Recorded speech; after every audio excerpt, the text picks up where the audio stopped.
Good evening, everyone. 27th of October. You all know what's happened today. It's just another chapter in the modern era of Manchester United. We're going to try and go through everything we can tonight. This is probably going to be a more general discussion about the state of the club rather than, a huge breakdown of the game, as it were. We'll see where we go. But I'm delighted to be joined by Dora. How are you, Dora?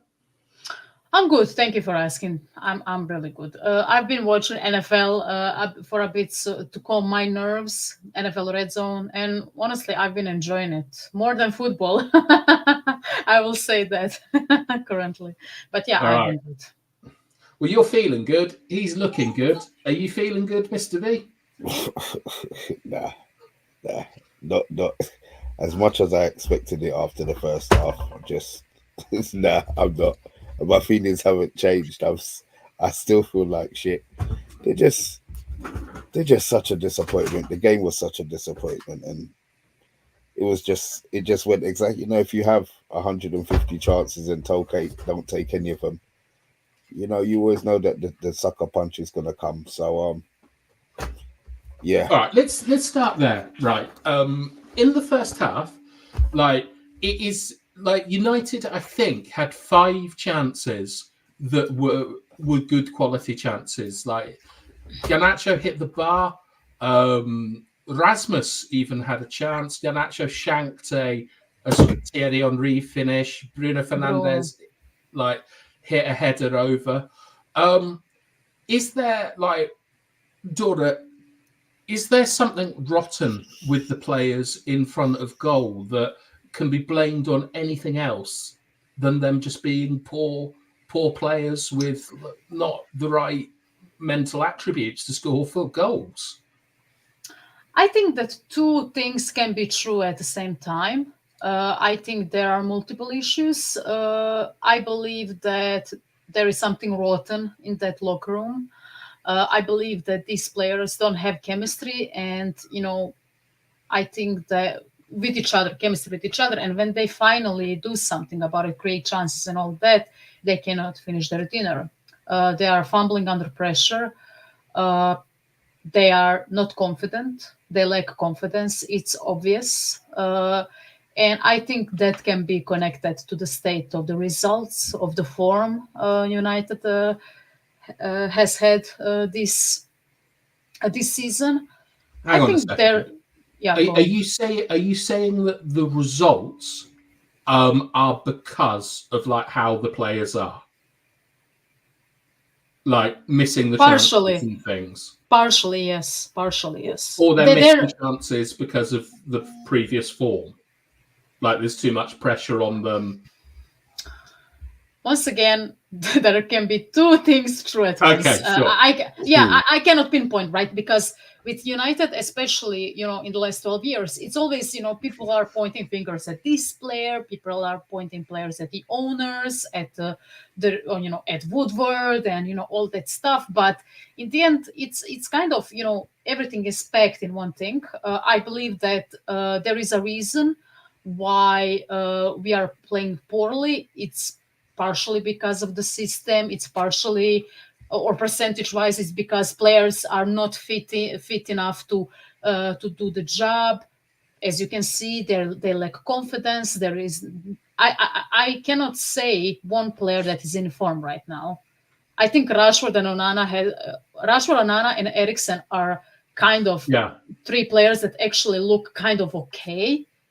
And that says a lot. And I'm not saying great, because they aren't great, but they look okay within the team. Even Casemiro. But the rest of them, they don't look good. Even the youngsters that we all love and, support, and, your Garnachos and Minus. So I think I cannot pinpoint one thing. I cannot say, oh, these players are shit. That's why they cannot finish their dinner, right? That's why they can score. And on the other hand, I cannot blame Ten Hag for that first half, because he expects his players to finish that, and they couldn't finish that. And I think there are multiple reasons, honestly. And I know this is a diplomatic answer, But it's just, I think it would be a cop out. No, but it would be a cop Well, out. known for your diplomacy, Dora.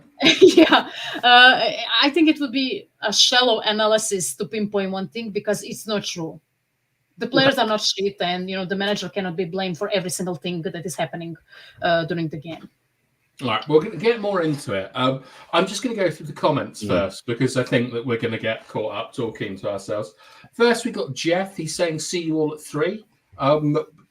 See you at 3, Jeff.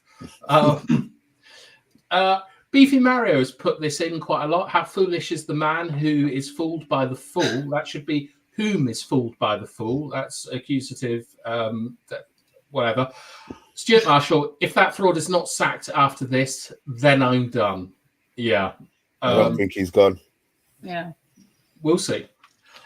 Everyone blames the Glazers, but if they were running the football side of the club, Ten Hag would have been sacked by now. It's a joke we're in a relegation battle. West Ham are above us. I'm kind of with you on this one, to be honest, Solo. Lucky is saying that let's go and get Graham Potter right now. I'm Tantanian. Ten Hag out, players out, VAR out. Actually, we might come to the VAR next and just get that over and done with. Bart is saying that he's not going to troll, so thank you, Bart. Casemiro can hold his head up high, but James says we are just crap. We got Chat Sport. He's saying good evening. Kieran, who wants to join on a few trips to Swansea, Rotherham, and Norwich next season in the Championship because that's where we're heading. We got Simon Warner saying, "Greetings, gang. What a shambles." Oh my God, 2 BTs. Yeah, there's 2 of me. Ten Hag has finally lost the plot. I read yesterday that Ten Hag has 5 games to save his job, but if we lose to Leicester, then our survey said, time's up, you're out. We don't have good players. Our forwards are trash. Our midfield is non-existent. Players look fed up. Oh, a new person. The time-space continuum. Going forward, all our training and coaching should focus primarily on the final third. Who is this? This is a very sensible and well thought out comment. The team needs to work hard on increasing movement and applying sustained pressure in that area. Very good, space-time continuum. I'll come back to this. We deserve better. This team lacks consistency, urgency, and above all, being clinical. And Simon is saying, time for this Dutch disaster to get his taxi booked. Right, Mr. B, in terms of all these missed chances in the first half, I had a thought. And when I was watching the game, I was thinking that all our chances essentially were coming from transitions, with the exception of Bruno's header, which was a half-space cross from Casemiro. I was wondering, as a sort of like a manager, like we always say we're a transition team, or that transition is the best part of our team, but I wonder if our players are too excited, or like it's played at too fast a pace for them able to be cold and calculating in front of goal, and that maybe like the transitions is actually what is damaging us because we're missing so many chances on them this season. And I'd love to know your thoughts on it. I mean, the thing is, the fact that we're creating chances on the transition is maybe what Ten Hag wants, but there's no level of calmness in front of goal. I mean, if you look at them, just the game today, we created so much chances, but it's because West Ham are shit. Half time. If we have taken any one of those chances in the first half, this is a 4-0 game because West Ham would have been done, finished. When we played Crystal Palace, we had loads of chances against Crystal Palace in the first half. We didn't create. We ended up whatever we ended up doing against bloody Crystal Palace. So it's not a this game situation. You know, we talk about Rude being there and helping our strikers out. If you can't shoot, you can't shoot. It doesn't matter who's teaching you. It doesn't matter who's teaching you. He can't be in their head in certain scenarios. Yes, they can go through certain situations in free kicks and stuff, but in actual gameplay, I say all the time, Rashford and Anthony will be dribbling past players in training and looking great because they're mates and they're not going to tackle them in training. So it's not a real scenario of what they're doing. The message by our new guy here that they mentioned about sustained pressure, maybe that's what they do need to do, because at the moment there's, you know, he talks about I mean, I didn't even hear his press conference today, so I'm not sure what nonsense he came out with today, to be fair. But the fact that we control the first half, I accept we were good in the first half, but West Ham are shit. The second half, when Lopetegui changed it, there was no change. He just, and this is, I was saying this at halftime to one of my mates on the phone, that there's no way Lopetegui gets them in for 15 minutes and they're going to play how they played in that first half. It's impossible. No team, no manager, apart from R1, is going to be doing that. So the fact that he wasn't prepared for the changes, didn't accept the even swapping Garnacho and Rashford mid-game to give something else. You've got two wingers who you want to play, fine. You've got one who is completely out of the game in Rashford, and you've got Garnacho who's missing a hatful. Just swap them, even if it's for 20 minutes. Give the opposition something else to think about. He didn't even do that. So, and I don't have no A license. I don't have no B license. I coach a Saturday league team, but that's something that I would be looking to do. So I don't understand. Then you talk about the level of coaching on the side. He was standing out there on his own. He was standing out there on his own. I don't think he's got the backing of. I say this just looking at it. It doesn't look like he's got the backing of his coaching staff around him. He always seems to be on his own making decisions. You know, he sits down on the bench and has a little word with Rude, and is he taking anything that they're saying? Do they have any influence in training or any influence on the game? Like substitution, was he going to be taking advice from them? These are things that we don't know. You know, he seems like a very, very hard-headed guy, you know, and very, very stubborn. And now, as I said, I was gone a long time ago, but I don't see how the club moves forward with him being the leader of everything. Yeah, all right. Let's do some comments, then maybe come back to that, because I know everyone will want to have their say tonight. First of all, shout out to Damien Walsh, rated Manors Finest. This is something that I think is very true, is that every game this season, the first half has been nothing like the second half, and vice versa. We've either played rubbish in the first half and then okay in the second, or the reverse. And that to me speaks to what you're saying, Mr. B, about tactical changes, like how Ten Hag never really changes anything. Like today we saw them essentially play Aaron Wan-Bissaka as a sort of right wing back in the second half, with that Todibo guy that we were linked with coming in and completely shutting down Garnacho. And there was no response, no reaction to it at all. It was just, let's just keep doing the same thing over and over again. Stuart, a match-going fan. I don't think he is a match-going fan anymore. I'm done even wasting my breath on this lot. But the ref should never step foot on a pitch again. Football is dead. It's like Nietzsche, daughter.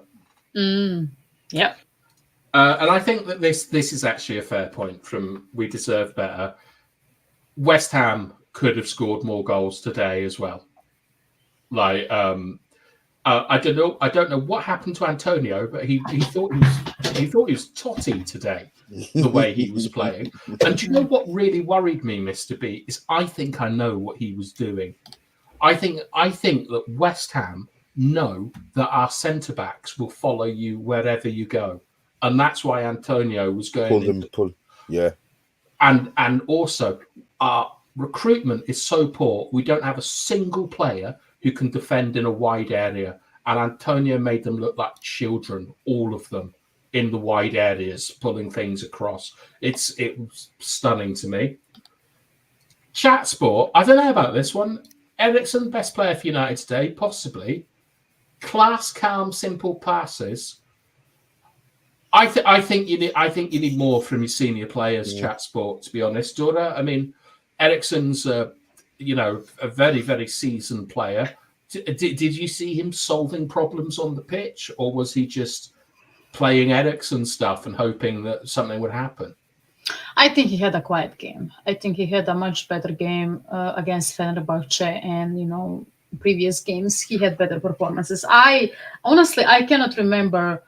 I don't think that he did his usual stuff. And correct me if I'm wrong. I think this is because Bruno is on the pitch, because he hogs the ball a lot. He goes deeper and he tries to do those long balls. And honestly, I'm not a huge fan of it. We will talk about it later. And I think it should be mentioned because it's killing our tempo whenever we try to do something. Hence why Ericsson, he didn't have that much of the ball at his feet. And to me, he had a very quiet game. But yeah, but I believe this season, especially, I think he's our best performing midfielder.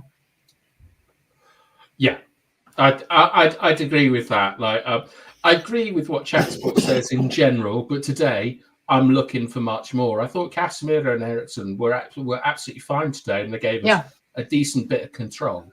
But they need to go and solve problems on the pitch, and none of our players do. Kieran is saying we're supposed to be the biggest club in the world, yet we still have this manager. Any well-run club would have given him his cards by now. We're not a big club anymore. And then the way Ten Hag treats Ahmad is a complete joke. James is echoing this. We're not a big club anymore. Ericsson needs a rest. And I actually kind of agree with what We Deserve Better says. I thought Bruno split the defence fairly well in the first half. I think Bruno created most of our chances in the first half. But my issue, We Deserve Better, is I want different types of chances. I know it sounds a bit silly, but we spent so much money and we're still a sort of transition team. What Dora was talking about is we can't seem to control the game. Like I watched Manchester City versus Wolves. I don't know if anyone saw it. They don't do transitions, Manchester City. Oh yeah, I watched it. Yeah. You're right. Whenever they get it, they knock it back to the goalkeeper. They start again. It gives them control. And as Space Time Continuum said, that they're trying to score particular type of goals. Right? It's a plan. Everyone knows what they're doing. Yep. With Manchester United, it's just like jazz. It's let's hope that Wan-Bissaka's up the pitch, that we get a turnover, and we smack it up.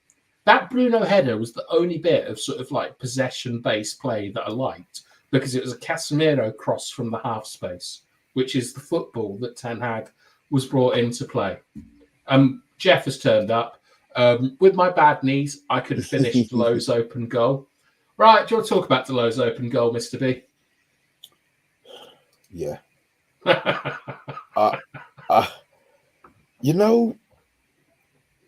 Sometimes you see things and you really think that you didn't see it. He went past the goal. He went past. Everything's done. I was already up and jumping for the goal. So the fact that he missed, I actually had to watch it again to see how he missed. To me, it's impossible that you do all of that and then you blast it over the bar. All he had to do was tap it. He's done the hard. These are professional footballers. I understand decision making. I myself probably wouldn't have had the ability to have flicked it over the goalkeeper. But one thing I do know is that once I'm in front of that goal, I'm going to be trying to hit the target and I'm not going to be blasting the shit out of it. I don't understand what goes through or went through his brain at that specific time. We've seen some miss. I mean, you were still talking about Ronnie Rosenthal. Yeah.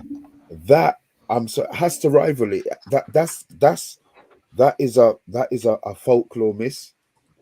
That's Yes. going to go down. Yeah, they're going to replaying that and replaying that. And he is going to have nightmares about that because that cost us the game. Anybody who Yeah. missed in the first half, I believe, cost us the game. But Agreed. not chucking the crossbar from the cross. It's disgusting. He's a professional footballer. He leant back. You get your knees over the bloody ball. He had all day to see it.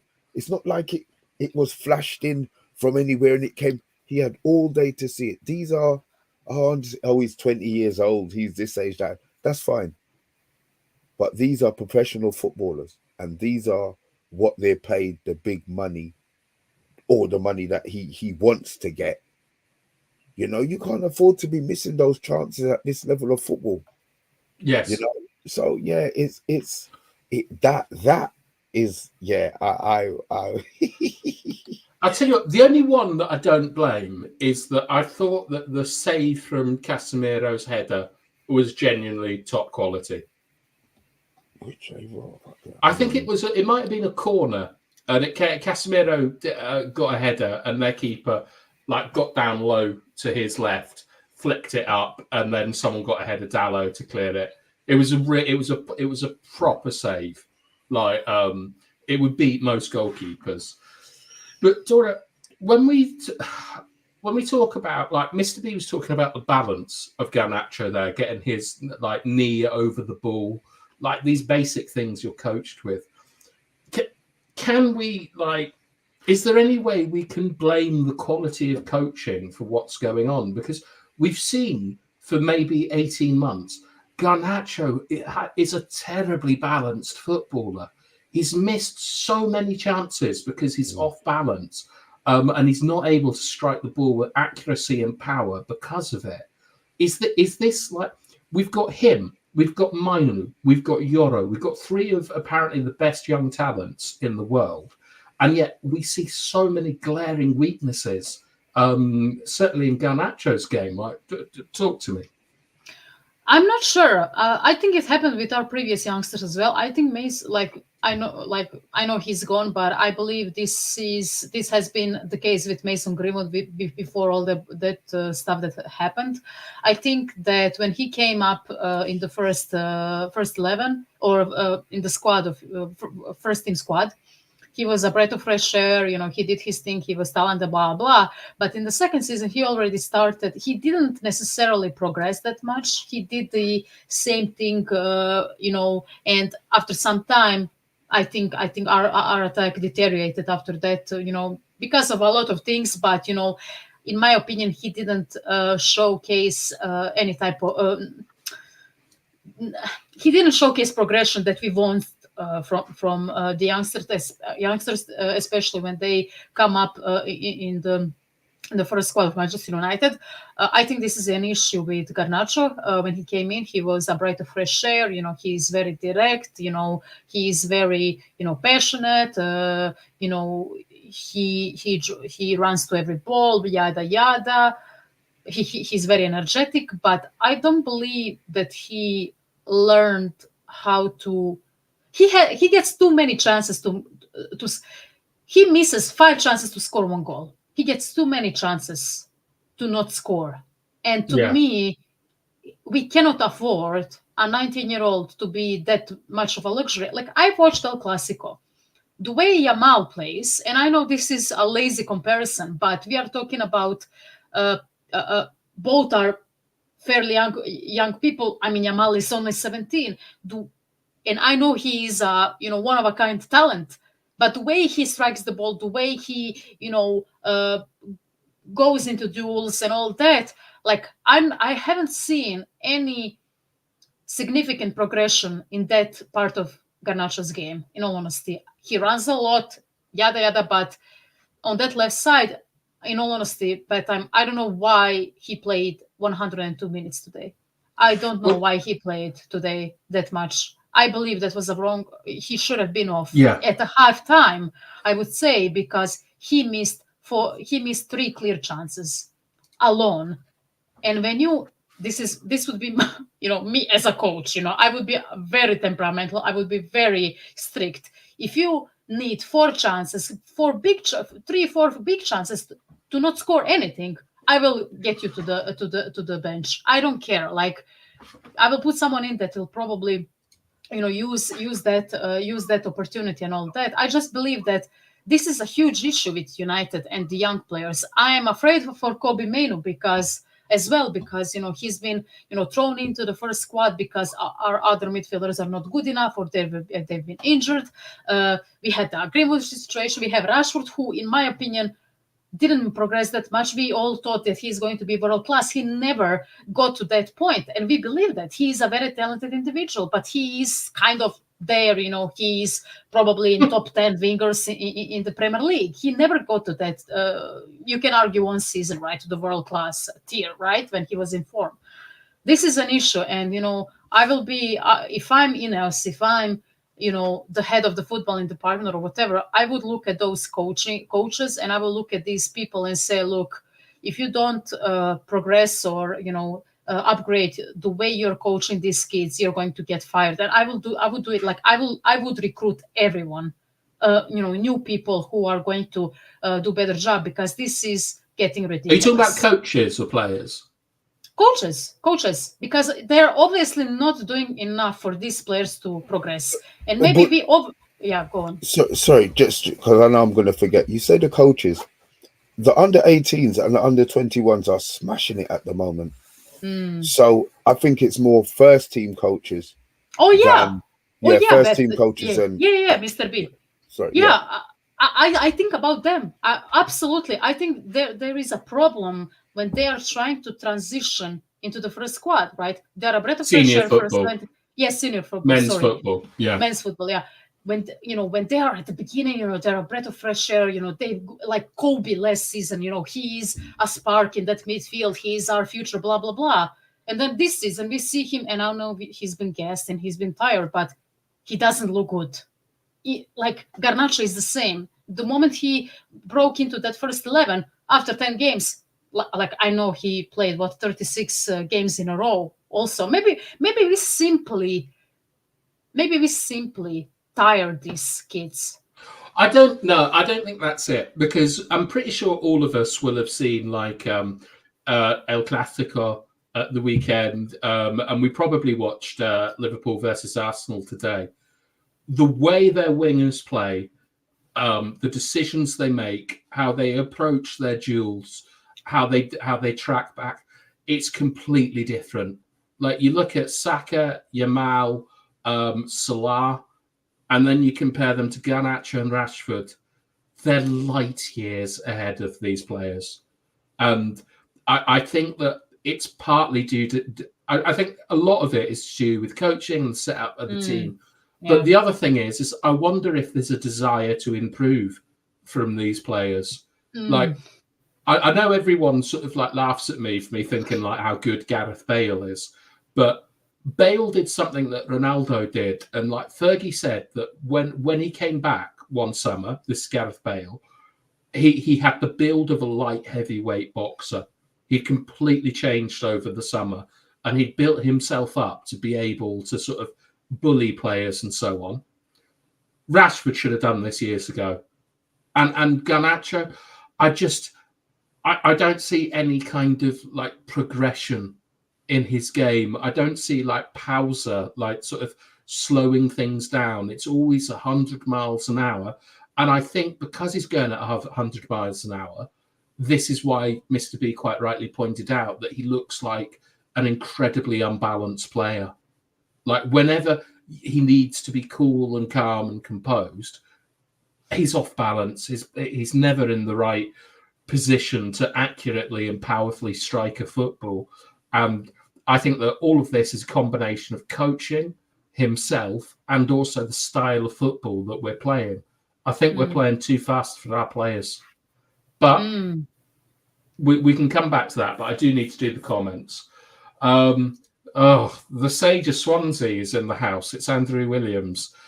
What are people's feelings? Well, Yabba's not here, so that'll tell you something.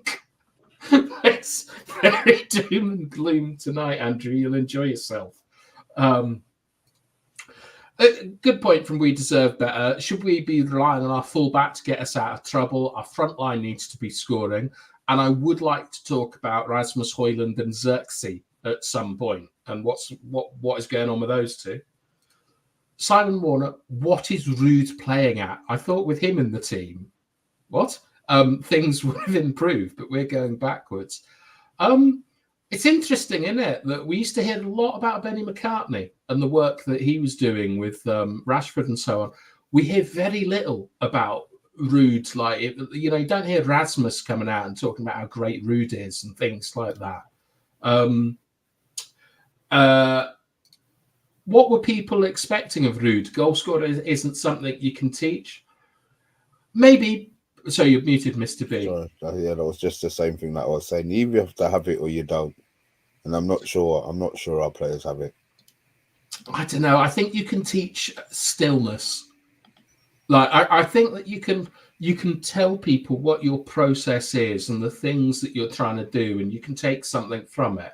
Like, obviously, I don't know, who's a proper goal scorer? Robbie Fowler, Jamie Vardy. They're always going to have something that other players don't. But Thierry Henry always talked about having a comfort finish, where Thierry Henry wasn't a good goal scorer, like when he was in Italy. But what he did is he worked so hard to develop a finish he was comfortable with in the box, and he became one of the best goal scorers in the Premier League. This is what I always say about Garnacho, is he's got to develop that comfort finish. And the thing is, he gets in those, you say that, he actually gets in those positions so regularly that you would think by now it's not something that he has to snatch at. Yeah.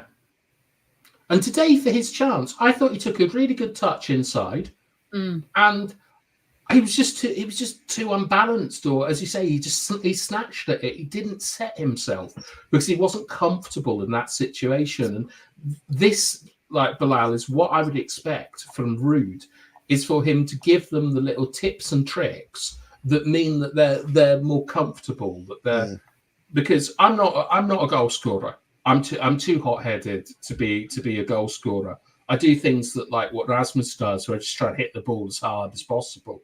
But I think that you've got to be cool in the box. That's something they always say, Mr. B. It's true, but I've just got to disappear for 10 minutes. Sorry about that. That's all right. Asda's turned up. Maybe you could ask your Asda man, is there a good green tea brand that anyone can recommend? I'll ask him. Yeah. All right. Hold on. We deserve better. It's like Alexa. Right, Andrew. In the first half, maybe in the second, he disappeared like the rest of them. Come on. Yeah, I think that what you'd have to say to this sort of is that no one is saying that Garnacho wasn't our most dangerous player, but for a couple of games, Garnacho has been the one that's been set up to score the goals the most, and he hasn't been doing it. So taking away, is he easily our most dangerous player? Is he also our most underperforming player at the moment? I think there are other candidates, honestly. Okay. Yeah. All right, Big G's here. And it's Mitesh.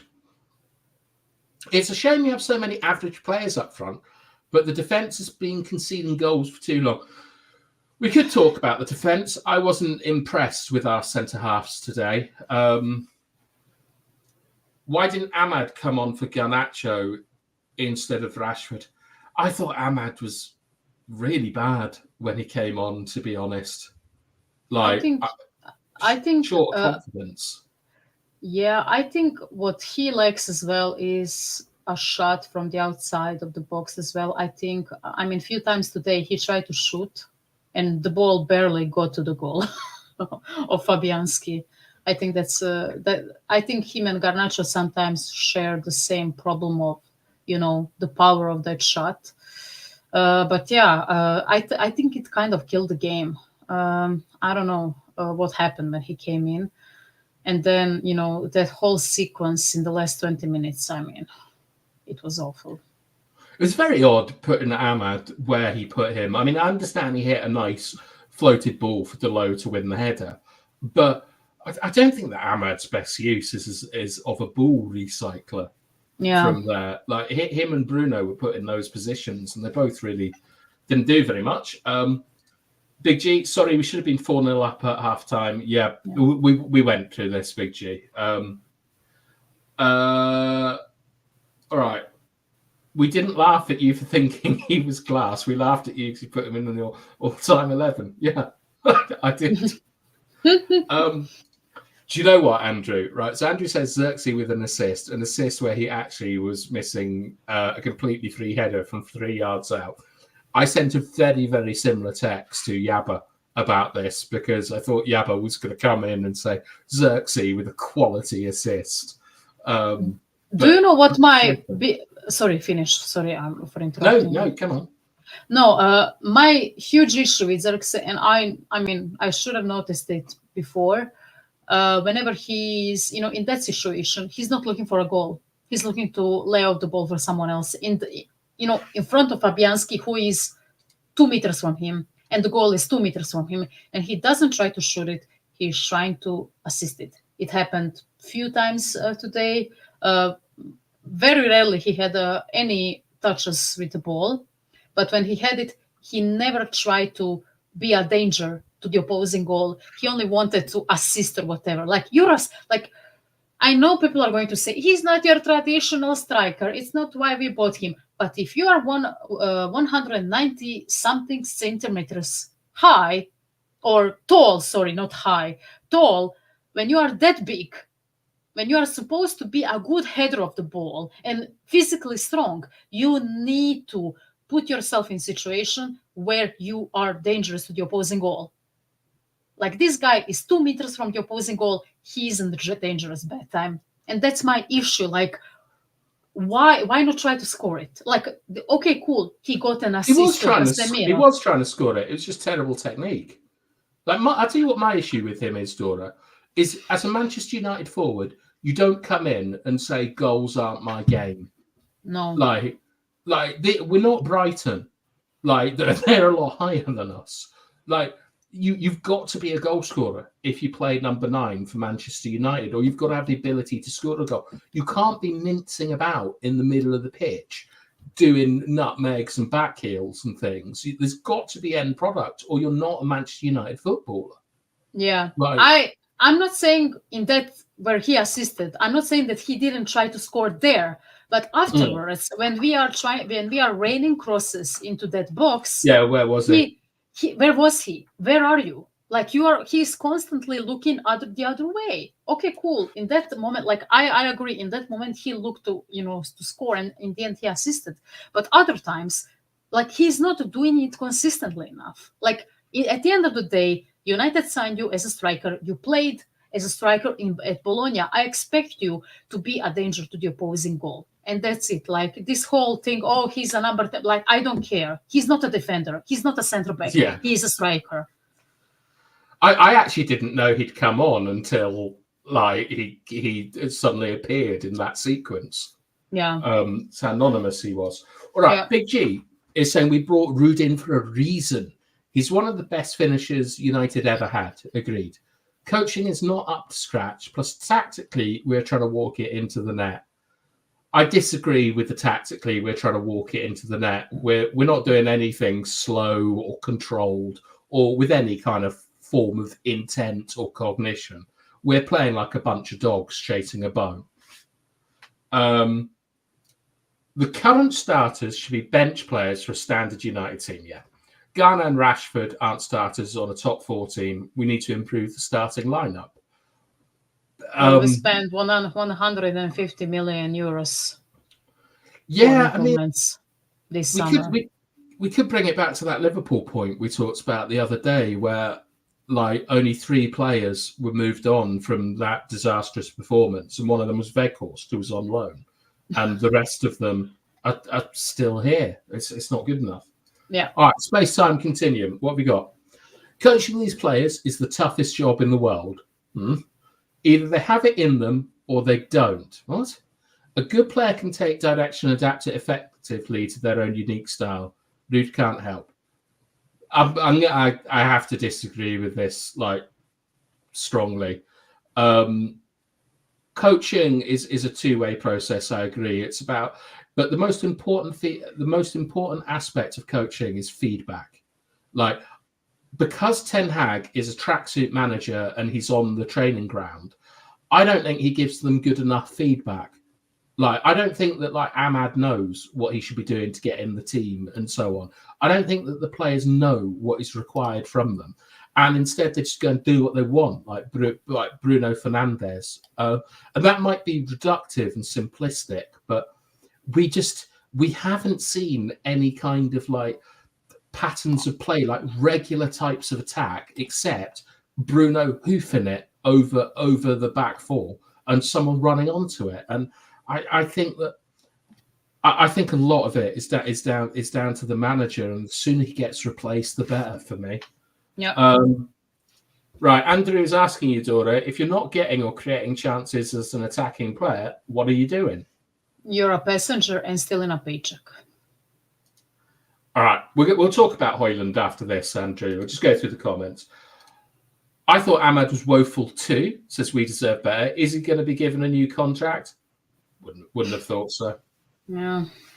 How many of those chances first half were Stonewallers? I think I remembered 5. Yeah, but I mean, a Stonewaller is like it's a definite goal. I think Garnacho had 2. 3 at least. 3 at least. Yeah. Oh, 4. Dalot, 2 Garnacho chances, and Bruno. I think that's 4. I thought Rasmus's was easier than Bruno's, to be honest. Case 5 then. But what's 5? Okay. Yeah. All right. Garnacho is overrated. We agree? Yeah. Xerxes, modern day Weghorst, and he doesn't run enough. Yeah. Oh, Xerxes. Yeah. I mean, the thing is, he got an assist, so I don't know. Is that good? Is that bad? Would that have been better if he came on and we had won the game when he did that? He's not a goal scorer. We realize that, but his job is to create. And all right, the header probably wasn't. I would like to see it again. To be fair, it's going off. It's going out of play.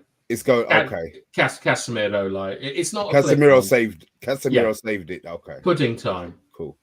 I mean, for me, Mr. B, when you say like Xerxes isn't a goal scorer, to me, he's not a fighter.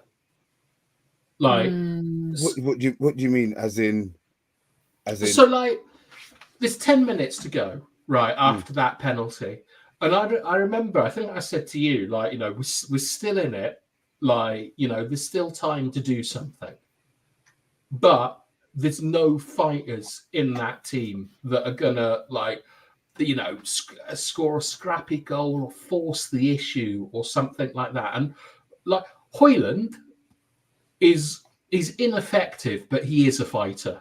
Like, he'll fight for the ball, he'll chase stuff down. Xerxes, like, he just wants to be a pretty player. He doesn't seem to want to get involved. He doesn't want to rough up a centre half. He doesn't want to make a run in. Like, I don't know what he wants to do. Do you think that? See, people probably can't change their nature, and I don't know if he's been here long enough. I'm still going to hold judgment on Xerxes just because I don't think he hasn't been here long enough. Sure. I understand your point. I would like to see Xerxes play with Højlund. That would just be whether it means Bruno gets dropped deeper where he can play. Mm-hmm. That is what I now want to see. Xerxes, it would can this, I'm gonna ask, can you see, like partnerships, you can focus on a player to pass the ball to and work on those movements, those sort of what do you do? Maybe tactical nuances of what you need to be doing as a partnership separately, because I know Dwight York and Andy Cole used to work separately. They had their time where they used to just work on things and just discuss things together. Maybe having Xerxes to focus on Højlund's movements, Højlund's moves, would maybe benefit Hoyland in regards to he's never going to be a 1 in 2 striker, as in chances. He's maybe a 1 in 4. He doesn't get 4 chances a game. Yeah. I think we probably need to focus on feeding. If he's going to be the main guy, they seem to think he will be. He needs to be fed more. He can't have 1 chance a game. We've got Garnacho, who I understand he wants to be the glory boy and get the goals, but for a team perspective, I mean, he probably didn't have too much chances to pass to Hoyland today, to be fair, the way the game went, but I don't think we focus on what we perceive our strengths to be. But do you think, Mr. B, that the issue why Hoyland doesn't have that many chances is because he doesn't put himself in those situations? Maybe, Ten Hag probably wants him to play a certain way. Hence why, the likes of Garnacho and Rasho on the other side have more service, right? They have more chances because they're running into space. Every time we are trying to transition and everything, our striker is at the center of the pitch. And of course, these guys, they're running. They have a goalkeeper in front of them. Of course, they're going to shoot. I mean, I think it's all about the way, the strikers are used in this squad or in this system. And they're different strikers.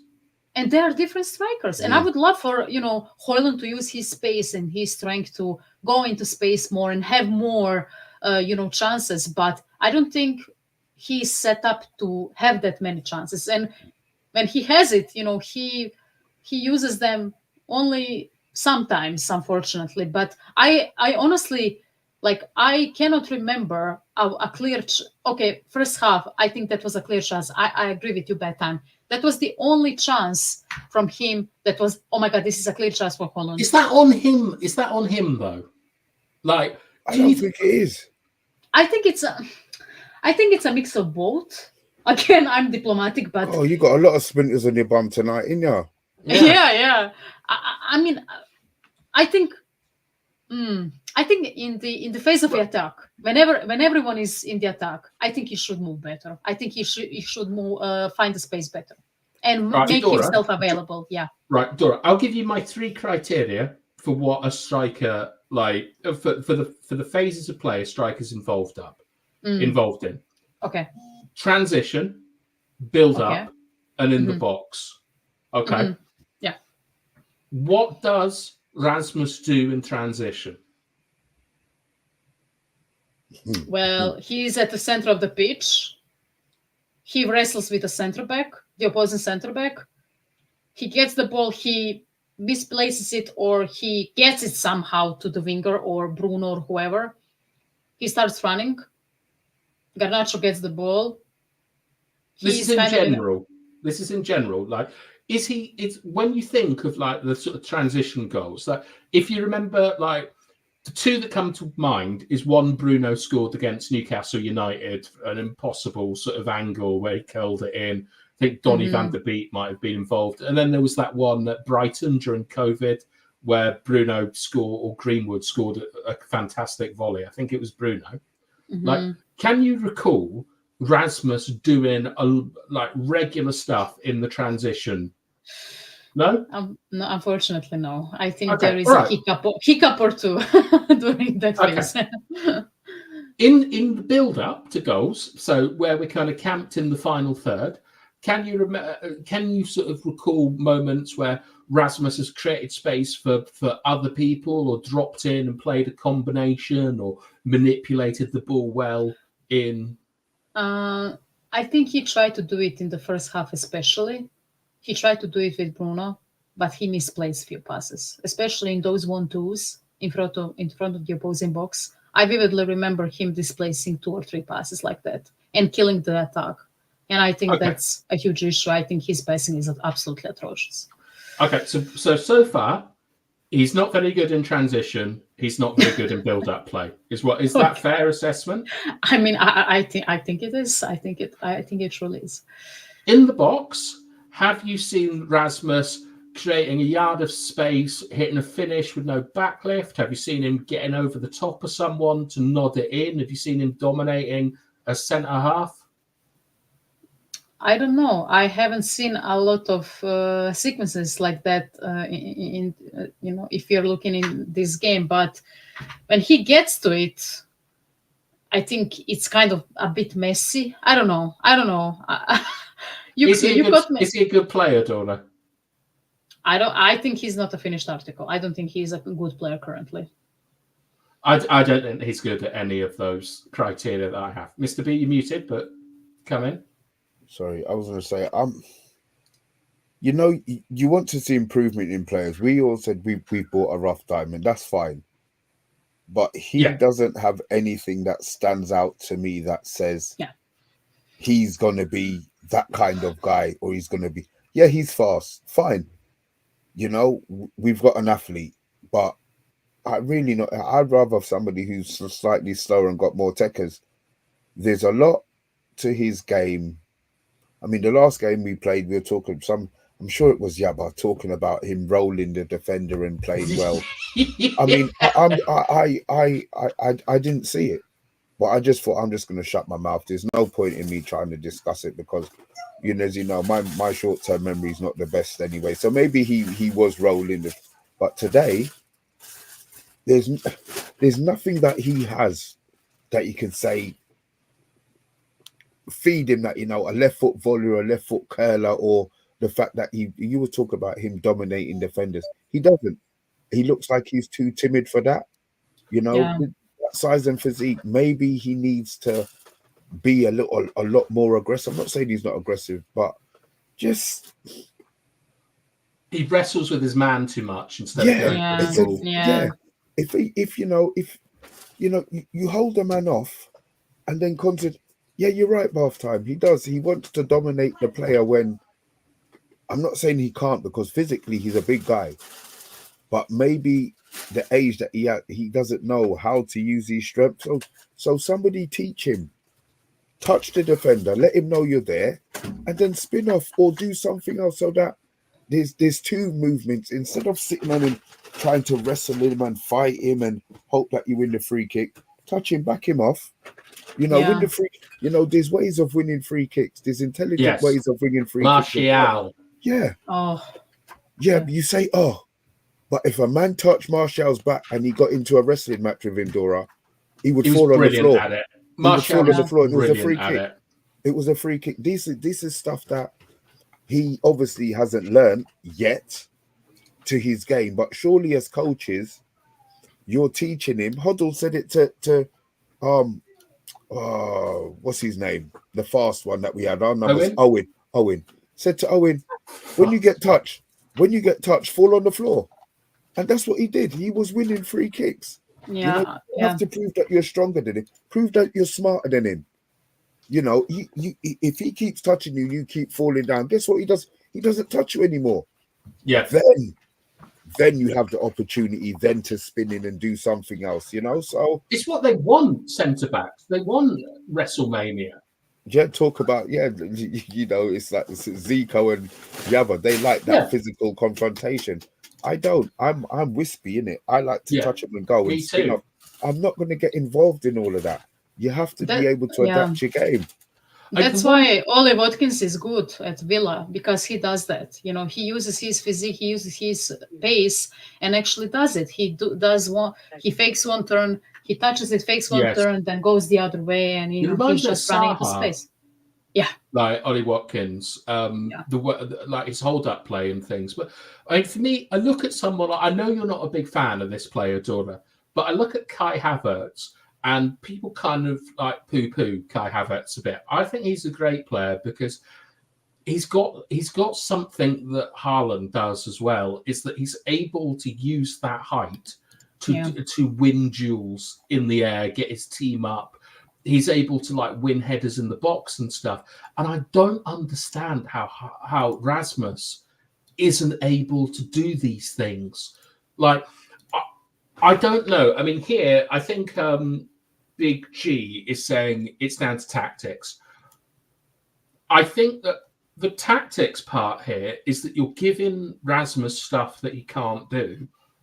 But the player development is, as Mr. B said, we haven't really seen him get any part of his game evolved. Like all he does is run around crying and occasionally like scores a goal. I think once again it's bad recruitment. And just a quick go at the comments. Titanium can't become a member because he's poor. Don't worry about becoming members. If you can, it's great. But if you can't, don't worry. Just sit back and watch, man. It's no headache.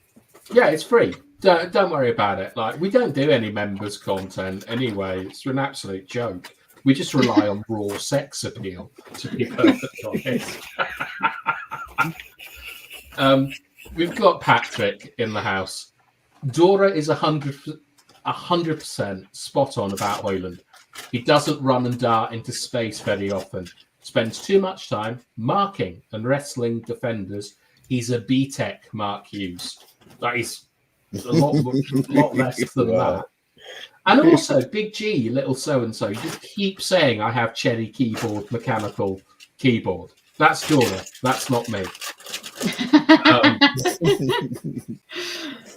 Havertz is having a good season, to be fair. I really like Kai Havertz. He has grown on me in the last 2 seasons. I think Arteta is using him really well. Yeah, it's about that physical presence. Right. Is there, Mr. B, is there sort of like anything that you want to sort of focus and drill down on from the game today? Like maybe we could talk about the second half. Yeah. Like what performance was that? What, in the second half? Yeah, what was going on there? It was a typical Ten Hag performance. You've got players out on the pitch who are waiting for their manager to give them an instruction. We've seen our players are really, really stupid. You know, let's not mince our words. Tactically, they have no clue. We don't have anybody on the pitch who can. You go here, you go here, you go here. So that's where you're relying on your manager. You call the Wan-Bissaka switch where Wan-Bissaka went wide right and Tadibo ended up marking. So what that did, Wan-Bissaka was always bloody free. He was going up the pitch. Ten Hag at no stage decided, let me try and work out how I can negate what he's doing. Nope, he didn't. He left it. He just left it and left it and left it. So as players, they're following his instruction. But his instructions are wrong, or he just doesn't give them.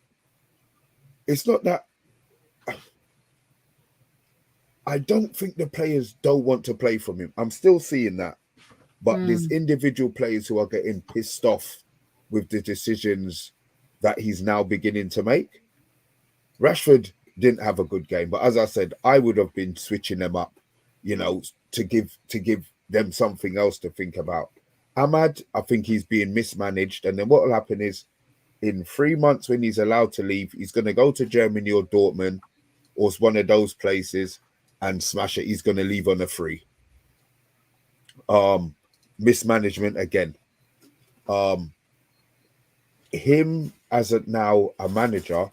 Remember we had, I can't remember who he was. Was it Sigmund who came on and said about Apple Podcast boy? Yeah, about Ten Hag being really stubborn, really ignorant and stuff in the decisions that he made. No, that was our Dutch correspondent. Yeah, what was his name? Oh my god, can't remember what. Let's just call him Jesse. Yeah, we'll call him Jesse. He said a lot of things about Ten Hag that maybe we just didn't want to hear at the time because he was shiny and new. I don't know where the club go from it half time because, as I said, I do think the players are playing for him. I agree. People talk about the system. When I say playing for him, I'm glad that they haven't thrown the towel in like they did under Jose, where you can see that everything had just gone. What I'm hoping is that if somebody else comes in, those players aren't so far off caring that it's a mess. I mean, we're in 14th. Let's not get it twisted. We're in 14th and we've got Chelsea on Sunday, and Chelsea are going to kick our ass. So where does that leave us? Does that leave us 16th or 17th? No, look, you say well. bath I time. mean, well, yeah, I Everybody mean, it's relegation, isn't it? It's yeah, right. essentially what You you're know, saying. and we don't have relegation mentality players. We don't have fighters. We don't have those Yeah. players who you can say are going to roll up their sleeves and do so. So guess what's going to happen? It's going to be like that. I just see like with him being in charge. I'm not saying Rude would be the perfect change, but there needs to be a change. Yeah. We could get Rude in, and guess what? He loses the next 10. You know, I'm just saying. I'm just Yeah. saying. We can't guarantee what's going to happen, but it's now got to the stage. Really, if they keep going down this, I mean, when is enough enough? When is enough going to be enough for them to say? I hope it's tonight because, as you've said, like as we said earlier, I saw Wan-Bissaka and Antonio Did you see the basically. 1-2s up to the side of the Do you know what it was like watching? It was like watching Thierry Henry and Robert Pires, like absolutely Oh, dominating the right hand side. And the thing is that our recruitment is so poor. We've got no one who can defend wide areas. Like Yeah. Delict, you know, like I don't want to sound like Yabba, but we need Harry Maguire back in that team. Like he's just. do you think? See, to be fair, I don't mind Delict. I'll be honest. He's all right, no problems with him. But Maguire's better than he is. See, I wouldn't say that. But Okay. what I think at the moment is Maguire is playing better than Martinez. Absolutely. And so if it was those two, I actually wouldn't have a problem with them playing those two. We've got a lot of Martinez is full enough. Yeah, I mean Evans he's been playing better than Martinez when he plays, but Evans, you know, Evans is going to play one game every 2 weeks probably. To be fair, with Maguire, you know, for all of his faults, once he's fit, he tended to stay pretty all right. The last year or so he's been, but if that's the rotation that goes on, because Dillitt's going to play every game. Let's be honest, he's going to play every game. You know, and you know we bought Euro, which is fantastic, but I'm glad Euro's not in this mess. Yeah, I'm glad he's not in this mess because same for Kobe. Yeah, he's broken these players. He's got to go. Yeah, he's broken, and these are players who everybody talks about being golden boy, golden globe. Yeah, golden boy. Right. If we Kobe don't coach, and Garnacho are going to the Ballon d'Or tonight. they're going by busing, eh? By all accounts. Yeah, well, yeah, so drive it over Ten Hag. You know, I mean, I'm not being funny. There's players in that team who could hire a private jet, so you know, I'm sure that favors could be done. That whole situation, embarrassment. But going back to those players, we've got 3 of the top 20. Okay, if we don't coach them right, they will drop out of that and not be seen again. Yeah, you know. So this is the part that I really, really worry about. The fact that we've got these gems at our club already. Euro wasn't on the market; he came into the market. That's fine. Garnacho is what Garnacho is, and Kobe we've burnt out in a year and a half in a year of football. You know, what was his injury? I hope they've just sent him away. I hope there's nothing wrong with him and they've just sent him away for 4 weeks. And I don't know. Look, let's do the comments and then Dora can have a say and we'll finish up. But JR, hello JR, I hope you're doing well. I always like your cowboy hat. Talk a chavvy tonight. Why is he going to come into this mess?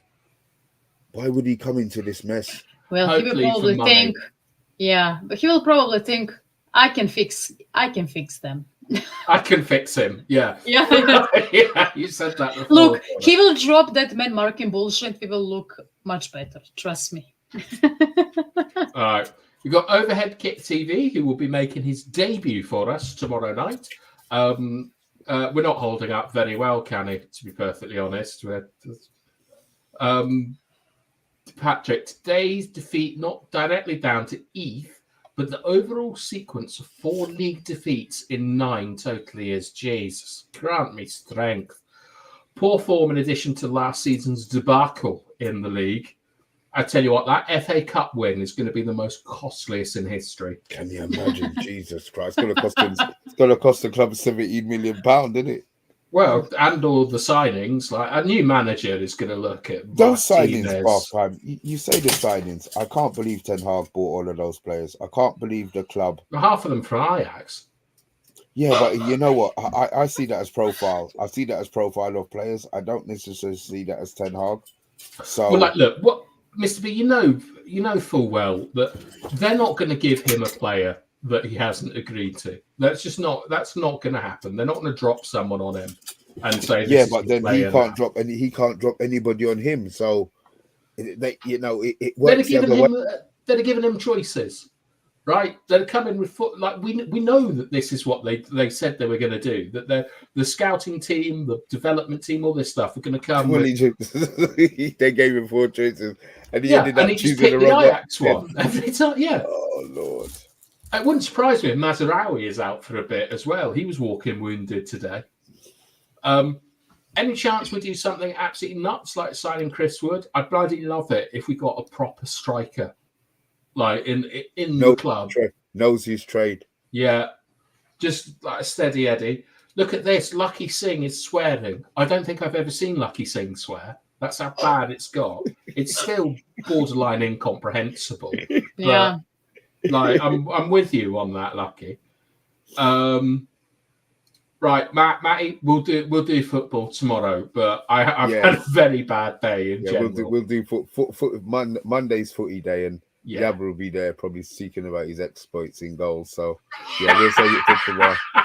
Yeah. I thought Antonio was the right handful today. I was so happy when he went off. I couldn't believe they were taking him off. And then that bloody Jimmy Somerville or whatever. Again, and he knows his job. Again, experience. Antonio knows his job. Yeah. He knows his strengths. He knows his weaknesses. It's like Lukaku. I'm still going to throw this out. He knows what his strengths and his weaknesses are. You feed him in, he backs up the defender, and will always spin him. Learn the trick, Hoyland. Just learn the trick. Yeah, it's like Rio Ferdinand got the hump when he was asked to watch Phil Jagielka. I hope our players aren't like. I hope Rasmus Hoyland isn't sort of saying, "What do I need to learn from Antonio?" When he just absolutely rolled the licked around all day, like he was Stephen Hawking. I think we need to get rid early so the new boss is ready for the transfer window. I like the fact. What transfer window? That's going to go. That's going to come and go. They ain't spending no money in January. They just spent a whole... We'll try to get rid of Anthony. Unless he's injured. And maybe Maguire. There's a lot of talk about Maguire going for 10 million or something in January. But we might need him for the relegation run-in. Yeah.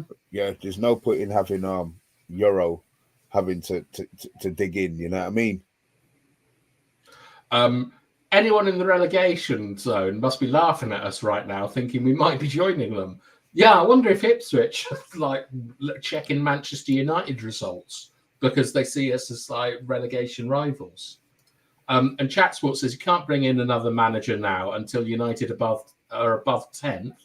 New management at this point would crush this team with bad results. I don't know about that because the manager is the player that can make the most changes to the team, to the training.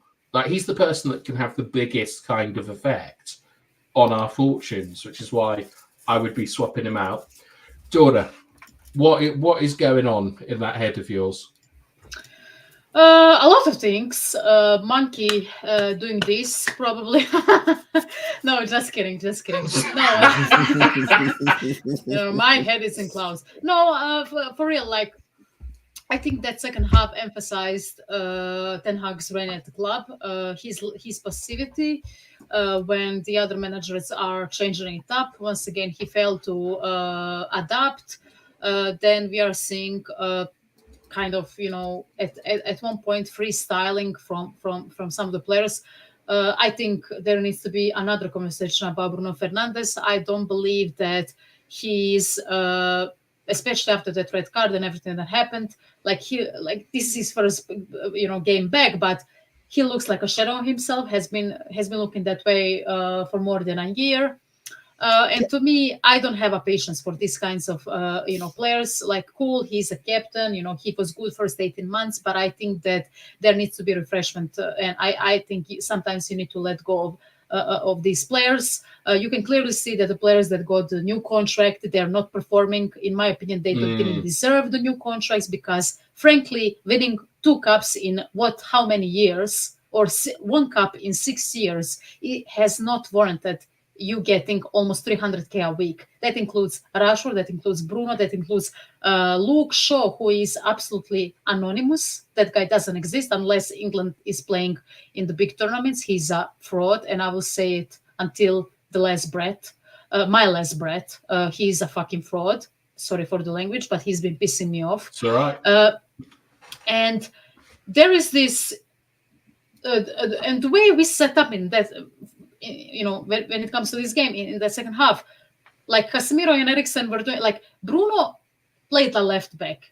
He played a center back. He was, trying those long balls. And it gave me flashbacks of Rooney under Van Gaal when he was playing a midfielder. Yes. Where he would, Rooney is my favorite player of all time, but he already regressed then. He was available, he was willing to sacrifice himself and play in that position because we didn't have a proper midfielder, Schweinsteiger, Schneiderlin, everyone was injured, everyone was poor. And he did okay, but most of it, like in most cases, he did quite barely, he didn't do very well because his long balls, would stagnate the attack, and, he would slow down already slow attack under Van Gaal. And, Bruno Fernandes, I think, dropped Wayne Rooney performance, but not of the striker, but of the midfield, where he already regressed and it was near the retirement home, right? So I think it's amazing to me that after Ole Gunnar Solskjaer has gone, after Ole Gunnar Solskjaer, there hasn't been one manager that told Bruno Fernandes how to play number 10 position. I don't need him to play number 8. I don't need him to play left back. I don't need him to be Xabi Alonso. You have number 8 and number 6 who are going to distribute it to you. And your job is to go into space, create for others, and do those final passes, those assists, and score goals. He doesn't do it that time, Mr. B. He didn't do it. He hasn't been doing it. Do you think he doesn't care? No, I think Dora hit something really important here, which is that when Van Gaal was playing Rooney in that midfield position, I want you to think of a Paul Scholes pass, right? From the centre of the pitch, driven like low and hard to the winger's feet, and he gets it, and he's in a one-on-one duel with his fullback. I've never seen Bruno hit that ball. It's always over the top of the defence with the guy running onto it. He's never hit a low, hard ball to someone's feet that they've taken in their stride and they're running at it. And you think about, I saw Salah, Saka today getting those kind of balls. I saw Lamine Yamal, Vinny Jr. Well, maybe not him, but I've seen. How is that guy going to win the Ballon d'Or? He looked dreadful.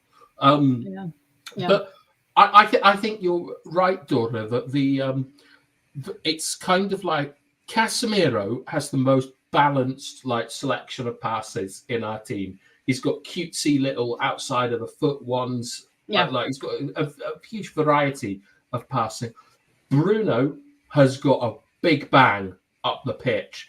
And when it came to that last 10 minutes, Bruno's lack of variety in passing was very, very apparent because all he could do was try and hang it up to the back stick.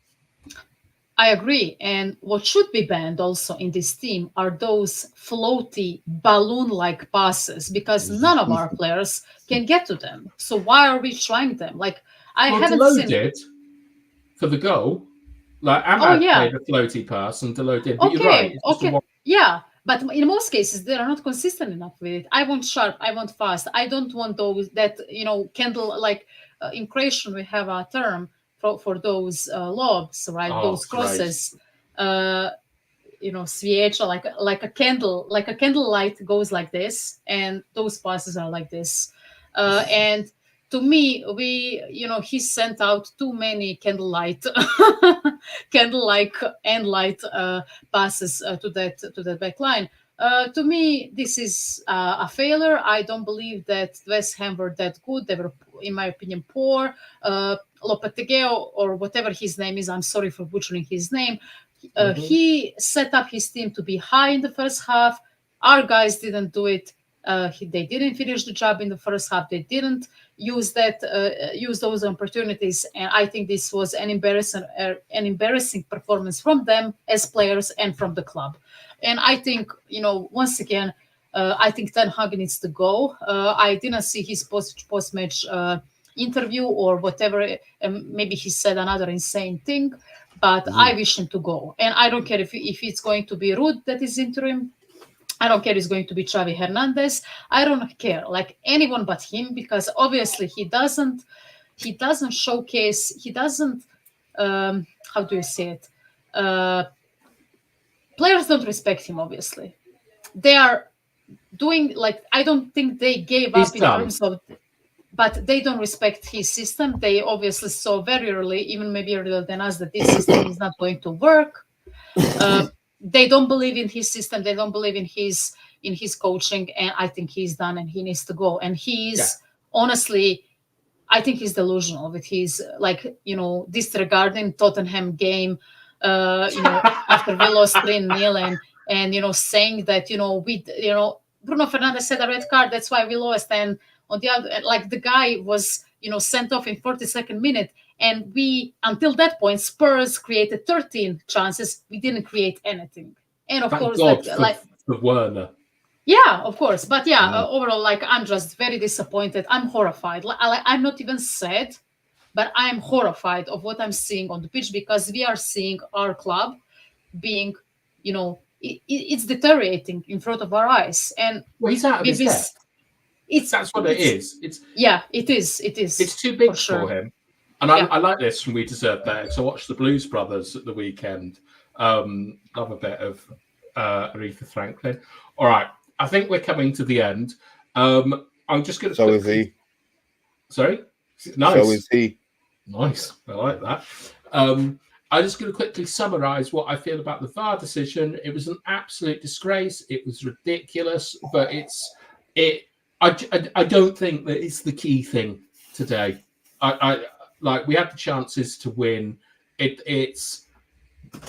think it's just a footnote in the story of Erik ten Hag's Manchester United that these are the things that we're complaining about. We shouldn't be getting help from the ref and things and stuff like that.